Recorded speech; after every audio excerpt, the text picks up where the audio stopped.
Welcome, my friends, to the Sage of Quay Radio Hour, your home for free and critical thinking, and I'm your host, Mike Williams. Tonight, Sofia Smallstorm returns to the show. Sofia will talk to us about a legal doctrine known as Parens Patriae. This is a doctrine that grants the inherent power and authority of the state to protect persons who are legally unable to act on their own behalf, and how that doctrine is being used and abused by the state to impose its will on the sovereignty of the people, and in particular, your children. We will also discuss how the puppet masters are planning a future where human vibrational energy is harvested, treating humanity as nothing more than a generic resource to be leveraged. We will then talk about how today's technology is being used to further isolate and disconnect humans from their core existence, along with how Agenda 21 plays into that scheme. And then we'll finish up with Sofia offering her insights on how to stay sane in a very crazy world. And to kick our discussion off, I asked Sofia about any new perspective she had on Sandy Hook. And here is what she had to say. Well, remember that everybody thought Sandy Hook was about gun control. And then when I gave my talk, I tried to get it out there that Sandy Hook is about more than gun control, that it's really about mental health protocols, that overrides the gun control aspect, and that what they're going to do is start evaluating us. They've got this whole, class of experts lined up to be certified and spread even throughout schools to look for bullying. They're sort of, you could say, shades of law enforcement, a mix or a crossover of law enforcement and psychology. And we're going to be evaluated. We're going to be deemed fit or unfit to own guns, to be parents, to continue to parent our children. And this leads us to the subject of Parens Patriae, which is a legal doctrine that I think is going to start expanding in America like we've never seen anything grow before. So the term Parens Patriae, Mike, had you ever heard of that before? I wasn't familiar with the term, Sofia, until I guess you and I spoke about a month ago in preparation for this show, and you were explaining it to me, so that's how I got myself familiar with it. Right. Well, I caught it on the fly, you could say, from a radio interview done on one of my favorite channels, Red Ice, and it was with a former CPS, Child Protective Services worker, called Carlos Morales. It's a recent interview done in the last couple of months. But I would urge people to go to Red Ice Radio and listen to that interview, Carlos Morales. And in that, I think pretty early on, he mentioned that CPS operates on this doctrine of Parens Patriae, which when I researched it, I learned is rooted in English common law. And parens translates to parent and patriae, country. So in English common law, the king was the father of his subjects, and ultimately it was the king's obligation to protect his subjects. And Parens Patriae has lodged itself in American law, is being used largely by CPS today. Let's just say the issue of parental negligence centers around the doctrine of Parens Patriae. So the state must look out for helpless, defenseless people. And those could be children, they could be the mentally ill, they could be adults who are incompetent in another way and can't take care of themselves. So Carlos Morales tells us that 80% of 78 to 80% of CPS barging in and confiscating or taking children away has to do with parental negligence, and it could be anyone calling up on the pretext of anything to say, I think these people are negligent, they're not taking care of their kid, and boom, CPS is there and they take your kid. So I believe that this question of who is fit to own guns, who is fit to parent, whose children have the potential for behavioral disturbances, whose fault is it? This thing that will start overshadowing our kids and we as parents is going to get bigger and bigger and bigger. Now, I learned also from the internet that the state of Tennessee has revoked the right to medical privacy for pregnant mothers. And you're reading this and you say, what? Yeah, pregnant mothers don't have any medical privacy rights. And the article didn't say what this was from or why, but it's Parens Patriae, because the unborn child is defenseless and the state has to look out for the unborn child in case the mother is smoking or, drinking or doing something irresponsible and harming the health of that fetus.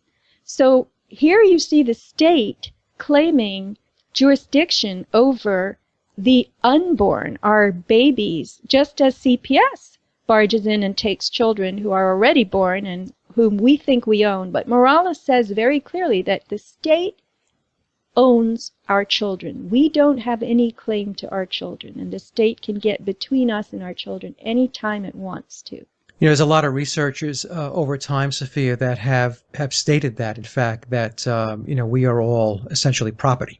And what I've noticed with a lot of posts that I put up on the blog, that Child Protective Services is, there's more and more stories, is how I should say it, where they are coming in to people's homes for reasons which are extremely nebulous and taking the children out of the home. I read one article not too long ago, and I'm not really sure where it was, so you have to excuse me for that piece of it, but they had come back a second time to try to take their children because the house was disorganized or it was not orderly, whatever that means, So it's very interesting where they just seem to be able to do this without any real reason other than reasons that they conjure up. Right.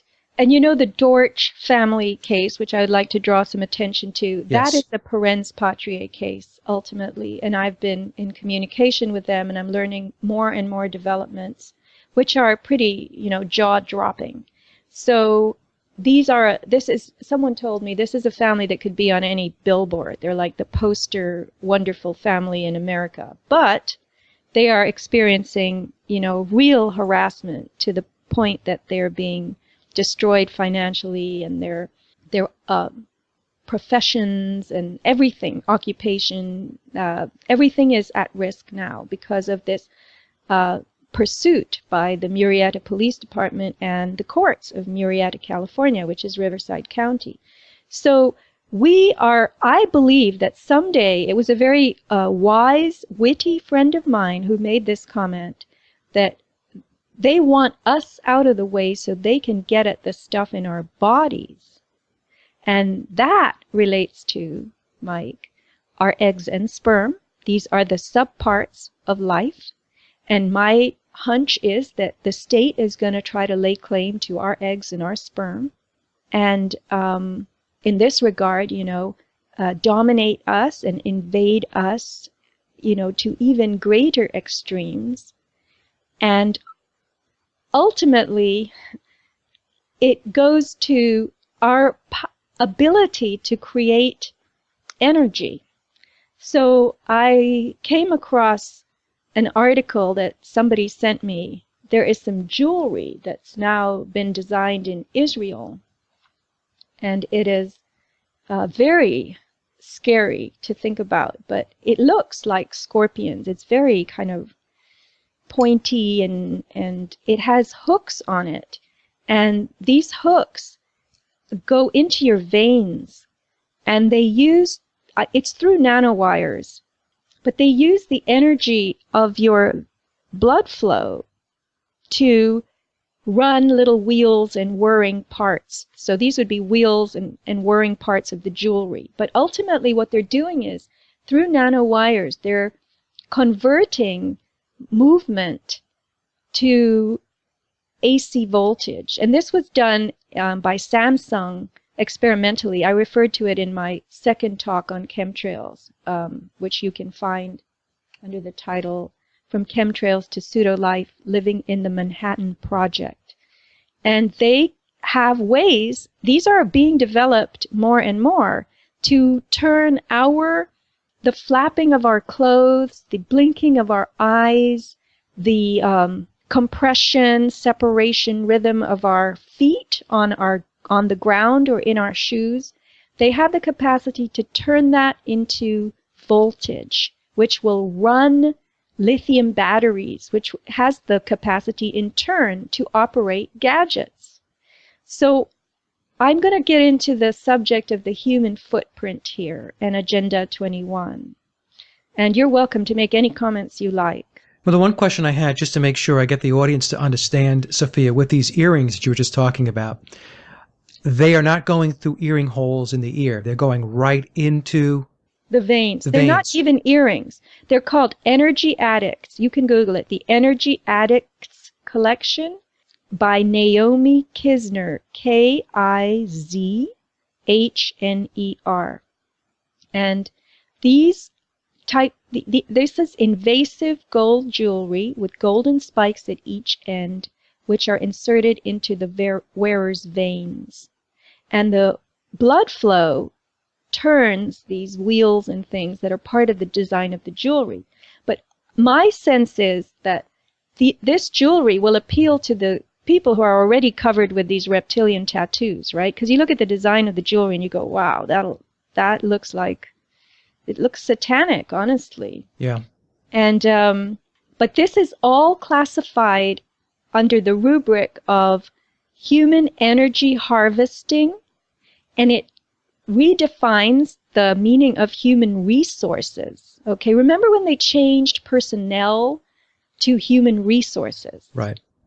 Now, human resources are not who works in your company and how do we, deal with conflicts and other issues that come up with staff. Human resources is being expanded into a huge field, and it really translates to what can humans do for the earth, because that is going to be the positioning of priorities in the future, and we're already going there, dictated by Agenda 21, which is the Global Sustainability Protocols. It's interesting. When I read your recent newsletter, there's two quotes that Naomi had, which I found to be very, very intriguing and very weird. It's how we humans can become a natural resource, basically what you were just saying, the resource aspect of it. And then the other quote was, will we be willing to sacrifice our bodies in order to produce more energy? Right. It's weird because you're not a human. You're a human resource. You're something, you're some kind of your machine. You're something that they can leverage in order to do whatever it is they want to do. And in most cases, that means make money. Well, it's money on one level. It's control and service on another level. Yep. Domination, revocation of rights, freedom, sovereignty, this concept that we were born sovereign. I call it vampiric jewelry. And ultimately, the vampiric nature of government will assert itself more and more and more. And yet, the brainwashing, that's the propagandizing of the public, is going to make us all, I said here in my newsletter, we are the optimal sources of energy on a planet that is running out of renewable resources, and we should all be jolly happy to use our bodily functions to run our phones and computers. And it's not going to stop at phones and computers. I was a fiction writer, so I always think creatively, and in my imagination I see ourselves wearing batteries, Mike, that harness lots of movements, such that nothing is wasted. Some of us will go all out on this, and we will have our blinking and our spinal cord nerves and our venous return and our arterial pulses, and all this will be hooked up to a system by way of nanowires to feed a battery, which will collect our work product, our expended calories. Then that energy will be dumped into a generator. And so we will all be returning at the end of the day to some port that connects to a bigger generator and will dump our work. And so I call this work with a capital W, and the state has the right to that work that we produce, because otherwise it's all wasted, right? Right. So the term in technology for this is piezoelectric nanogenerators. And they fall under different classifications. There's something called TENG, triboelectric nanogenerator. Then you have VING and LING, which have to do with vertical and horizontal orientations of these generators. But the interest is to harvest vibration energy, particularly energy from human body motion. I mean, they've even figured out a way to attach these tang things to flapping clothes. So if you wear loose clothing, the flapping of your loose clothing can supply voltage in this energy conversion. This is very interesting because, many of us have spoken about the fact that we are energetic beings and we talk about vibrational states. And a lot of people look at that as a bunch of hooey. It's all new age woo-woo nonsense. Right. But behind the scenes, these folks, they clearly understand the vibrational aspects of existence and being able to harness that energy and to harvest it. It's just very interesting to me, and then you were explaining, going back to the earrings for a second, a lot of the conditioning you had mentioned that's in place already is the tattooing and the body piercing. Right, exactly. And the idea of wearing this invasive vampiric jewelry will appeal to certain kinds of people, and Exactly. they will brag about it. They will be all too anxious to own this jewelry. And, I was thinking, here we are, we've been conditioned to worry about needles, hypodermic needles, and all this, fear of transferring body fluids. But this is invasive jewelry. It actually hooks into your veins. It goes through your skin. It's in contact with your blood. So what about that? And these kids, are they going to trade it? Oh, let me try your spine piece for a while. So it's not harvesting anymore your blood, your sweat, and your tears. It's now actually harvesting you. Yeah, your vibration. And I think you made a very good parallel there, that vibration there are different kinds of vibration, and they are grabbing us on this very physical level, Yeah. And they're going to get us to donate those vibrations to run the planet. I mean, we're eventually going to be powering our own refrigerators, and the humans in factories may be running the machinery in the factory. And they'll need 24-hour staffing for that reason. And people will be so proud to be serving their planet in this way. Because, oh my, fossil fuels, we're losing fossil fuel supplies. So it's us. I call it peepolium. Yeah, I saw that. That was great. It's awful, isn't it? It was very funny, though. Yeah, it's unbelievable. And you're right. There are going to be people that are going to say, oh, I just feel so good about the fact that I can do this, that now I'm a big battery. Right. Now, that brings me to the Delta class that we're all being turned into. This was a term, I believe, that I actually learned it from Joe Atwill, who I interviewed on my podcast page, which I'd like to mention quickly because it's becoming popular. It's aboutthesky.com/podcasts. So anyway, the Delta class, it's actually a term that comes from Aldous Huxley, but it was used, I think, in the California Psychological Inventory as well. And the lowest echelon is really epsilon, but epsilons and deltas are people who are very low functioning. Prisoners are classified as delta personalities. They are people who have lost hope. They are very, very feeble in motivation and so forth. And I think that they are creating all of us to be helpless and, without the resilience and the innovativeness and the wits and the spirit that humans would otherwise have. This is part of the dumbing down, but it's the end goal of the dumbing down, to create people who have to be taken care of because they're unfit to take care of themselves. So that's where the government comes in. The state will say, look at all of you. You can't do anything. And we can subject you to tests, and our tests will prove and show, as they already have, that you are incapable of caring for yourself.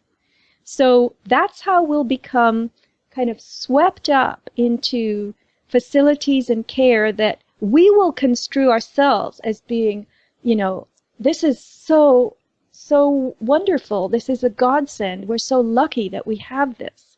So in the interim, they will install above the deltas an alpha class that will be experts. And they will try to nudge and, well, they will judge and then nudge the deltas to try to get better. But in the end, the deltas won't be able to do anything because the dumbing down, the numbing down, the dysfunctionality, these grand platforms that affect us so consistently and exhaustively, like, GMOs, vaccines, I mean, everything, the deck is so stacked against us. And the experts will be trained, of course, to think that these are all ways to help humanity. Vaccines will protect you. The GMO foods are there to, be easier to grow. And what we're going to end up doing is completely collapsing into the arms of the state. And that will be the doctrine of Parens Patriae at its greatest. So alpha, beta, delta, and gamma are 4 of these types. Alpha personality types are enterprising, dependable, and outgoing. Betas are reserved, responsible, and moderate. Gammas are adventurous, restless, and pleasure-seeking. Deltas are withdrawn, private, and disaffected. So anyway, the delta class will be withdrawn, private, disaffected, sad, soulless people lacking in health, energy, and the capacity to reason and think. The instinct to self-preserve, which we already see, is disappearing. And that is a population that can be manipulated but also used as the overlords want to. So there will be experts also who will be trained by the state to try to advise the deltas. And here's where we come into these 2 concepts that I also came across. This was discussed in Humanity 2.0. Have you heard that term? I have, yep. Okay, so Humanity 2.0 is going to be, of course, redesigned. For instance, now we've got loads of fat people.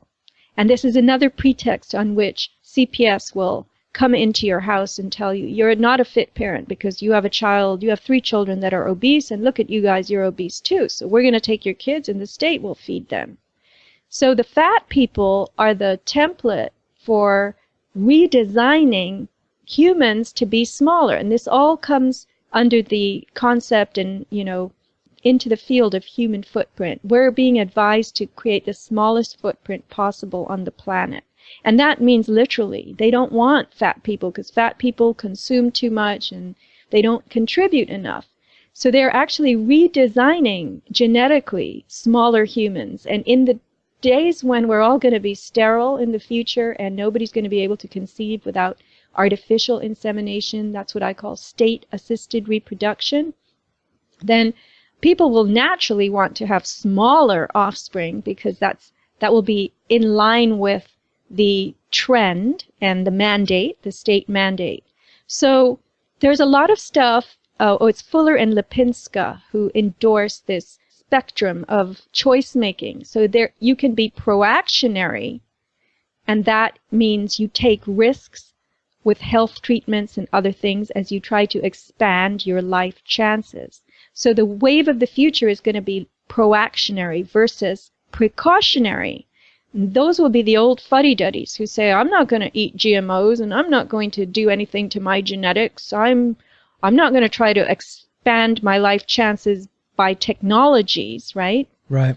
So that will be the debate and the controversy and the war, and that will split us further and invite disapproval of our neighbors, the precautionary people versus the proactionary people. And well, you see that today with vaccines, right? There's people who will say, right, I won't get vaccines, and you'll have the others that will say, what do you mean you won't get vaccinated?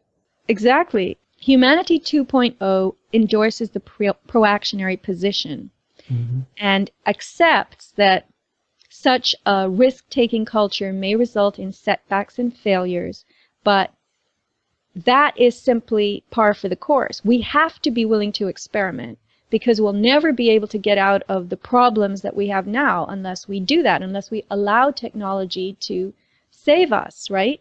So you'll get they call it a diverse society that will challenge our notions of tolerance, and you'll have a world where you have traditional humans living along with the proactionary humans who have artificial organs, and they have received all kinds of genetic modification and changes. Now, remember Angelina Jolie, who decided she had the BRCA gene, or Yes. did this, and so she supposedly had her 2 breasts cut off, anticipating the possibility of breast cancer. So in order to avoid that, you get your breasts cut off. That's called proactionary. I don't believe she did that, by the way, but that's another story. Yeah, I don't personally either, but anyway, it was modeled to us as Right. another option, you know? Right. So they want us to take scientific risks to maximize our chances for survival. So if you want nanobots, this is typical Ray Kurzweil, nanobots racing around your bloodstream, foraging for disease, running your biology, improving your oxygenation, your inflammation. I mean, nanobots, whatever you program to do, they can do it. And they might be in your body doing all this. And there are people who say, I want nanobots. Give them to me. But then there are going to be the other people who say, no, I want to stay a traditional human. It's bizarro world. I know. It is. It's bizarro world. I'm listening, and I know a lot of this, and you're putting it together just wonderfully, just stitching it together. And, oh my God. Because there are people that are going to say, yeah, put that scorpion in my veins, Yes, I want nanobots in my body. Yes, I want to be a big battery. And you can see the conditioning that's just taking place right now as we speak, setting the table for all of this. Now, do you know about the Apple Watch? Maybe. Tell me about it. Yeah, it's the newest thing that Apple has created. And it does everything. It's, got voice activated software, and it's like a computer that you wear on your wrist. But you can send your heartbeat to someone else. If you double tap on the screen, it sends a gentle nudge to someone. And it's like, it's a little love nudge or something. But it has health and fitness features. So it can track how many steps you take. It can tell you whether you're exercising enough or whether you're sitting down too long. It has the optical sensors on the bottom side of it that take readings of your heart. Right. And so as we allow ourselves to be monitored by our various gadgets, then you have to ask, first of all, where is that information going? Because this is being monitored by a smart device, right? Your heart rate, when it changes, when you're sitting down, all this stuff gets posted somewhere in the cloud, it gets logged. So it's very personal information, number one. But they are saying that we're going to end up needing all this to be, again, directed into what's best for us and what isn't. And that links to Parens Patriae. The state and its experts will be telling us, you should have this many hours of sitting down and no more. Get up, start, walking, and let us harvest the movement so that we can put it into the Earth's generator and we can run all kinds of stuff off it. They'll probably strap meters to people, too, so that they can take meter readings. Well, sure. Yeah. Oh, my God. It's really crazy, and the idea of intimacy between people being conveyed by a watch, to me, it's more and more we're gonna lose our own communication. It's losing humanity. It's not human to do stuff like that. I know. I mean, you can already see how certain people look at you. You know that vacant look? Yeah, yeah. Yeah. I don't think that vacant look was as common 200 years ago. No. And I've noticed, Sophia, along that same line, not only the vacant look, but their inability to apply their God-given gift of intellect and reasoning. Right. They've checked out. Yeah. And that's because of even overstimulation. You and I talked about on our hypnosis and television themed show, Yes. the barrage of stuff that comes off the TV. But there's that same barrage in the world. When you go into a supermarket or anywhere in the world where there are billboards and there's flashing lights and, you know, like a city, there's too much going on. Right. You just can't follow it all. And that deadens you and dulls you. But I think that this willingness, to me, the scariest thing is the way they're shaping our choice making. The way I guarantee you that the new generations will love this invasive jewelry, and they'll love having the opportunity to download their work, capital WORK, into a generator that they can then use to run their phone or something. Oh, no, there's no doubt about it. They're going to love it. And there's going to be a high level of participation, I have no doubt. Yeah. And that whole piece that you had in your newsletter on Agenda 21 was great. Yes. I mean, really, Mike, it's scary, and I can already see it. They put a Whole Foods downtown, and they put apartments over it. And to my knowledge, those apartments are empty. Why? Nobody wants to live over Whole Foods on the main drag. But I've been seeing these abutments that are at every crosswalk and intersection. There's a new community called Bressie Ranch in a town here called Carlsbad, and it's very, very pretty. It looks beautiful. Of course, it's on a ranch, what used to be a ranch. So they keep the names for the sake of flavor and charm, right? Right. But you drive on these streets through Bressie Ranch, and every time you come to a cross street, they've built out the sidewalk, so you have to slow down because there's no way you could squeeze two cars through there if they were going fast. So you have to slow down. They're making it very unpleasant and difficult to drive. And the Agenda 21 plans, I'm told, are going to make sure that our suburban roads go to gravel so that nobody's going to want to drive on them because it's going to be bad for your car. And they'll blame it on, you know, insufficient funds on the part of the state. All the cities are going bankrupt, blah, blah, blah. And so that'll force everybody into the urban centers where they will have smart growth. And everybody will be doing everything smart. And, you know, I told somebody the other day that California Highway 101, you just wait. One day, that very famous coastal main road that runs the length of California, and it goes through all the little downtowns and all the shops and the restaurants, Highway 101, it's all going to be a bike lane. It's going to be bikes, bicycles only. Well, on our streets here, like many, I guess, areas in throughout the country, we have all these bike lanes. What I've noticed, Sophia, is exactly what you had mentioned, where you have these stores, and above the stores, you have these condos. They've built malls here in North Carolina, big malls. And first, when I went through, I thought, well, maybe it's just for show. It's just a design. I wasn't really sure whether people actually lived up there. I thought maybe they were false fronts. So I started to inquire, you know, and people say, no, people live there. So people are living above yogurt shops and shoe stores and clothing stores and so on. Like, I would never live upstairs from a yogurt shop unless I was in the 1950s living in Brooklyn and that was my family's business. But here in 2015, we have these people raising their hand, a lot of young people, by the way, saying, yeah, I'll do that. I'll go live in a mall setting. Muzak being pumped out. It's like an X-Files scene.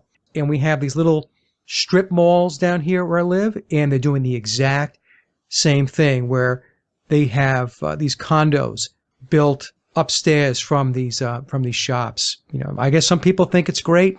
I think it's weird. Well, why do you think it's weird? I think it's weird because, first of all, number one, I know it's Agenda 21. So let me just start with that. I know that's the Agenda 21's plan. Number two, it's just weird from the perspective of, where is your sense of freedom? Where's your sense of having your space, of your privacy? Why is it that you have to have this constant barrage of stimulus, which is what you're going to get? I mean, if you're living someplace where there's cars going by all the time, there's music playing, people in and out of stores, I don't know. And maybe somebody will say, Mike, you're old-fashioned, you're a tree hugger, you know. But that's how I think. And so to me, it's inherently just strange. I mean, Right. Does it seem strange to you? Well, I'm trying to be a little objective, and I lived in New York. I lived in the suburbs, and I also lived in the city, which I didn't enjoy for exactly the reasons you're mentioning. But there are people who can't leave Manhattan. They love the bustle. They love hearing the blaring horns and the Yep. sirens and they love going downstairs and the deli is right there, and they this is life to them. My grandmother lived in uptown Manhattan her whole life and hated coming out to see us in the suburbs because it was so boring. But it's really about your conditioning. And when you were talking about the noise and the lack of privacy, I mean, these are the people, this is the generation that sends selfies of themselves every 2 minutes, right? And then also I'm thinking, okay, so quiet. They wear headphones. They wear earbuds all the time. They've got something going, they're being fed stimuli all the time by choice. Yeah. So they have a different orientation than you and I do. Well, I used to live in New York also, and I used to live, I didn't live in Manhattan, but I was in the city. So I can understand the city aspect of it, but I mean, there's a difference between Manhattan and living in a shopping center, you know? Well, what's the difference? To me, it's the same. I- I hated Manhattan, Yeah, yeah. but I know it's considered very upscale, and the higher up you are, if you live in a tall building and you're on a That's floor status. far above the bustle of Hmm. the street, um, it's considered really classy, right? Yep. Status. And you have to have the money to be able to hail a cab and get in it and pay for the ride. I mean, that's the thing, is the more urban your environment becomes, the more money you have to have, it seems to me, to be able to do anything, get anywhere, You can walk, but it takes a long time to walk. Anyway, I know a lot of people walk in Manhattan, but nobody's going anywhere these days. Everything is, the way people eat, the kinds of foods that they eat. They'll just go downstairs to the yogurt shop 3 times a day. Yeah. And that's how cut off they are from their. I think what we're really talking about is the orientation to our own biology. Now we have an orientation to the amount of technology that we can claim to own and use rather than the biology. That's a great way to put it. Yeah. Yeah, because Agenda 21, you have in your newsletter, what is it? In a nutshell, the plan calls for governments to take control of all land use and not leave any of the decision making in the hands of private property owners. Right. But it also encompasses food, codex alimentarius, Yes. health codes in medicine, education, water rights. I mean, seriously, I'm going to do a radio show on this someday. I read an article years ago in Harper's Magazine about sewage and the efforts to reconstitute materials found in sewage. Some of this is caffeine, aspirin, birth control, hormones. This is a Fortune 50 industry, not Fortune 500. And they are already creatively finding ways to slip us the very stuff that we poop out into the toilet and flush. They want to put it back on the supermarket shelves. Oh yeah, there's a video out. I just saw it the other day. Bill Gates. And you put feces in this machine and like this 5 or 6 minute video, which explains how that then is purified into drinking water. Yep, I saw And then, that you just see video. that? Right. And Bill Gates No, is I sitting there didn't see drinking the video. water. Yeah. So he's drinking it? Well, I think, yeah, if I remember the video, he had a glass of water, but I'm sure they didn't give Bill Gates the glass of water out of that machine. I want to know. And I know there's no fluoride in it either. God. In his No, glass. but you see, this is the nature of preserving the earth. And it's for us, it's mind-boggling. Now, this article I read was several years old, but it was ahead of its time, obviously, because there's still loads of people who've never heard of any such thing and wouldn't contemplate any such thing. But, you know, I mean, really, somebody asked me after I was telling her about the article, she said, well, here's the $64,000 question. I said, what? She says, why do we poop in our drinking water anyway? That's a good point. It's a very good point. You know, no animal does that. Yeah. So our society is so upside down, Mike, and now they're going to try to turn it right side up with really upside down technologies that are, you know, I mean, you use words like vampiric. They're Frankenstein technologies. They're monstrous. They are monstrous. It's evil. The concept of the flush toilet that uses water is also evil then. But look how long we've used it.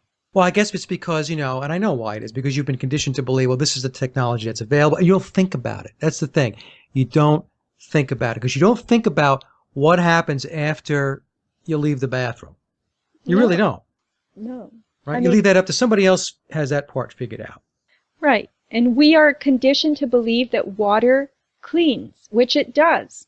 But, you know, there are other ways to deal with waste, garbage without, I mean, a cow carcass takes something like 800 gallons of water to wash in order to prepare it for butchering and packaging. And that's a lot of water. Well, and how much water do they use for the fracking process? Right. An enormous amount of water is used in that process to extract the gas. Right. But we're supposed to turn our water off while we're brushing our teeth. Right. That's right. I mean, that's how crazy it is. We will be punished by our water meter reading if it exceeds this much or that much, you know, per use. And, right. You know, what if you have a guest? What if you have a guest? I mean, they already report to me on my water bill that my usage has gone up compared to last year the same month. But it's not necessarily because I'm wasting. It's because maybe I had a house guest for a week or something, right. You know?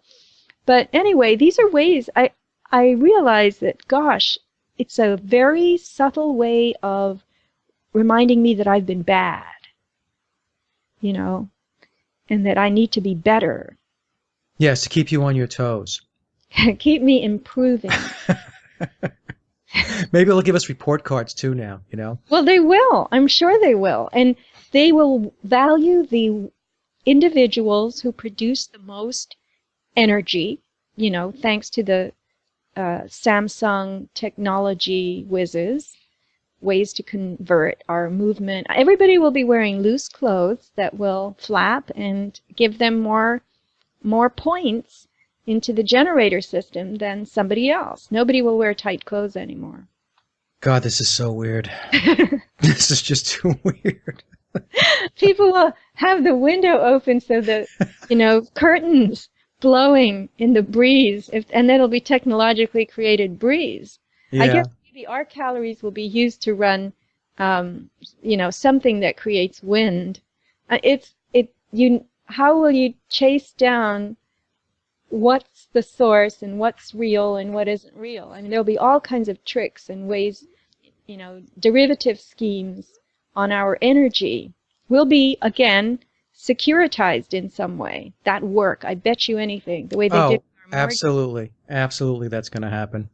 So it's this term, you know, communitarianism. I saw that, yep. And communitarianism involves shame. It involves making you feel bad, ridiculing you if you don't go along with what is being prescribed for the community. Well, the Delphi technique, right? Yes. The Delphi technique is a way of creating meetings that make you think your voice is being heard, that you're being productive, that you're adding to the outcome. But they're really just scripted sessions to get you ignored and to turn out the premeditated, pre-designed outcome. And they're very confusing. You know, I once read a book by a psychologist, and it was one of those self-help books in the 80s or 90s, but she said something very interesting, and it has never left me. She said that when you have an exchange with somebody and you leave it feeling really good, you feel really whole, you feel that something really good occurred. It could be a telephone call, it could be an interaction of any kind, however small. She said, honesty was at the core of that interaction. If you have an interaction with somebody and you go away with an icky feeling and you feel like dirty and something was wrong, it's because honesty was not at the core of that interaction. And this could be with someone you know very well, it could be a job interview, it could be anything, a radio show. But that icky feeling is what you leave any kind of community meeting with now, because Delphi technique is going on. And they want you to think, okay, well, at least I said something, but that icky feeling is a sign that you've been Delphi'd, you've been had, Yeah, and they also make it very, very complex. Yes. The cards are stacked as soon as you enter into that room. It's all about manipulating. I've experienced it because we've had Agenda 21 meetings here in my town. And I went to one about 2 years ago or so, and I was the one person to stand up and to tell the person who was presenting that he was from the American Planning Association, that he was presenting sustainability, that he was presenting Agenda 21. And he had, they had their plants in the room. And the noise and the loudness increased. And, it was what they do is they focus a lot of anger toward the person who raises, legitimate questions. I was raising a legitimate question. I was asking this man, in full disclosure, why don't you just tell everybody who it is and what it is that you represent and what you're doing? And they put up these flashy charts, Sophia. Yeah. Very, very professional, very slick, looks great. Who doesn't want a greenway? But what they don't tell you is how that greenway is going to be had. So anyway, I've experienced it, is my point, and it's tough. And usually, once that happens, I have thick skin, so I'm okay in the room. But I'll tell you what, there were other people in the room that were there supposedly to push back on this because they knew it was Agenda 21. Do you know that not one of those people stood up in my defense? Not one. Well, there you go. This is how big the fear has gotten in us. It really has. Yeah. So I've experienced it firsthand. I know exactly what it's like, and I can attest to the fact that they make it very, very difficult. And you do leave the room thinking to yourself, this is a waste of time. Right. But, deep down, we are not courageous anymore.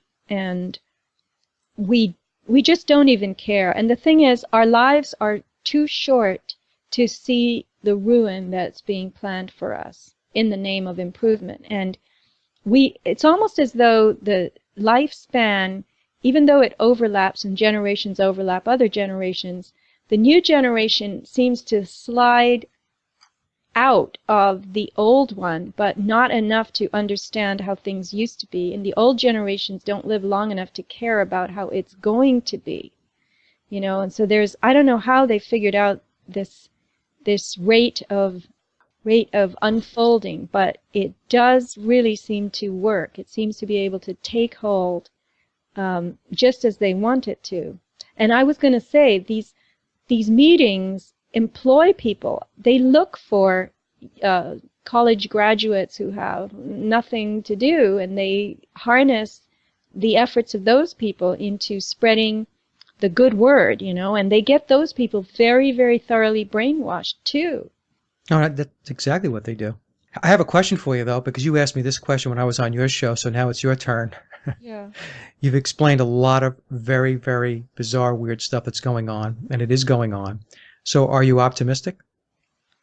Oh, am I optimistic? That's exactly how I responded. I go hot and cold, you could say. If you live in the moment, Mike, I think, that's what I think. And if you really use all your senses and your super senses to navigate through your day, and if you look at each day as an independent event, and kind of like a happening in its own right, because you go to sleep at the end of it and then there's a new day. And if you really strive to do something productive that day, or allow the day to be productive for you in some way, and I'm only using the word productive because I was going to say meaningful, but then I decided that that was too open, then you can feel great and you can be very optimistic. But I think we've yielded too much of ourselves to systems. And for that reason, I am not optimistic when it comes to other people, but I'm optimistic when it comes to myself. There you go. You know what I mean? Yeah, that makes perfect sense. And that's how I approach it. Myself, yes, I'm very optimistic. When I take a look around me, I'm like, okay, we have an uphill battle. Right. But then again, each person is charged with responsibility to really do their own thing and handle themselves. So this concept of using the day in this way, and that's only my way of putting it. Each day it's an adventure, you know. I mean, we should like have a birthday every morning or something in order to celebrate that we're having a new day, you know. Yeah. But there are so many of them, and they come and go, and I can't believe how fast the week goes. And I say to myself, oh my God, it's already such and such day. It was this a week ago. But anyway, I think that we can still add to the piles of work, of sand, however you want to, whatever metaphor you want to use. But it has to be more in the moment and more from our hearts. Yeah, it has to come from our hearts, and that's the thing, Sophia, because everything you've mentioned so far really is explaining and describing how humanity is stepping away from their hearts. Right? They're falling into the trap of this technology, as an example. That's stepping away from your heart. And when you step away from your heart, you're stepping away from really your true intuition. You know, you really do know what's right, and you really do know what's wrong. And you know, but people are getting that all convoluted now because they don't have that connection back to their heart anymore. Right. And if they do, it's so fleeting. It's not something that they use as their own metronome. Right. You know, you'll see anybody is capable of looking at you in the eyes and really feeling what's going on in that moment. And I'm not talking about, you know, romance or anything like that. You can elicit real feelings out of almost anyone briefly, but whether they allow themselves to do that and to operate that way for the majority of their time is an unknown, and it's something that I can't control. Well, I think the problem too is a lot of people don't even realize that they're doing what they're doing. You're right, they're so conditioned that they don't step back and look at it and say, oh, wait a minute, gee, maybe I shouldn't be doing that, or maybe I should change my way of thinking. They are on that hamster wheel. I see it in the takeout food. People will walk by me and they'll be eating from a carton and they'll just throw the carton in the garbage. It's off their screen now. Right. And I think to myself, how can they do that? How can they do that?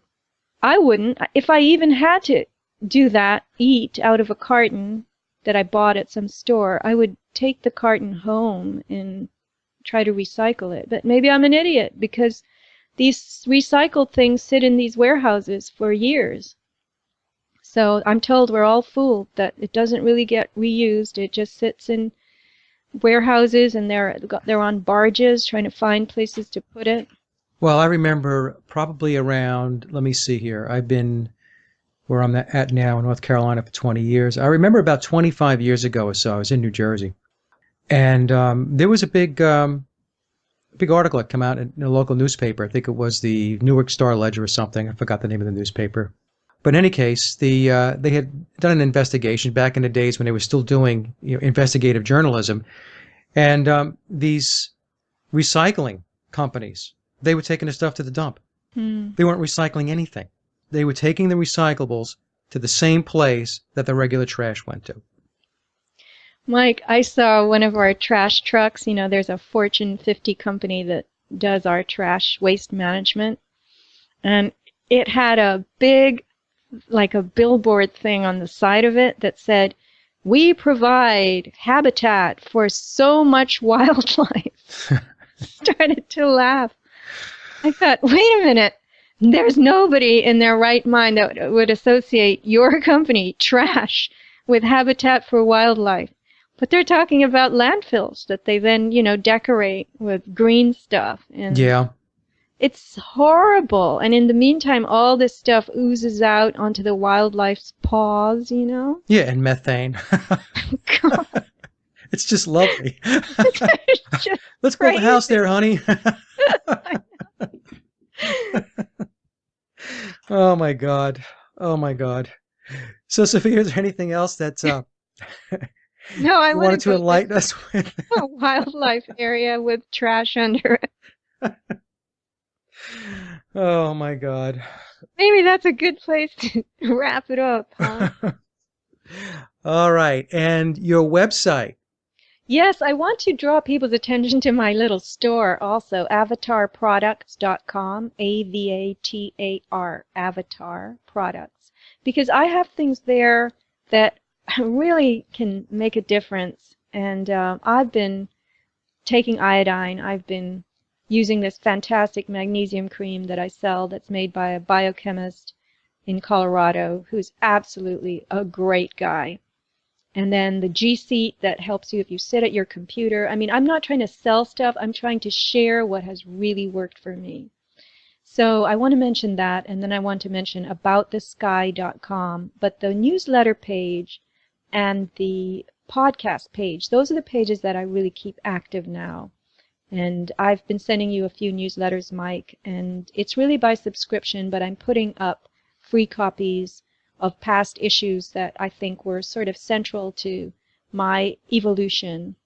It's a personal newsletter. It's not news. It's written more in essay style. So those two sites. Your newsletters are excellent, and your podcasts are excellent. Thank you. Okay. All right, Sophia. Bye. Bye-bye. And that concludes my interview with Sophia Smallstorm, and I hope you enjoyed the discussion as much as I did. Sophia has two websites. There's www.aboutthesky.com, where you can listen to her very popular podcasts and read some of her newsletters. And Sophia is also the proprietor of avatarproducts.com. And as always, I'd like to thank everyone for listening and visiting the blog, The Sage of Quay, which, by the way, has a new URL. You can get there by typing in sageofquayradio.blogspot.com. Also, if you get a moment, please take a listen to my album, Leaving Dystopia, by heading over to laboroflovemusic.com. And remember, live in truth and always serve creation. It's really that simple. See everyone next week. Be safe, enjoy, and God bless.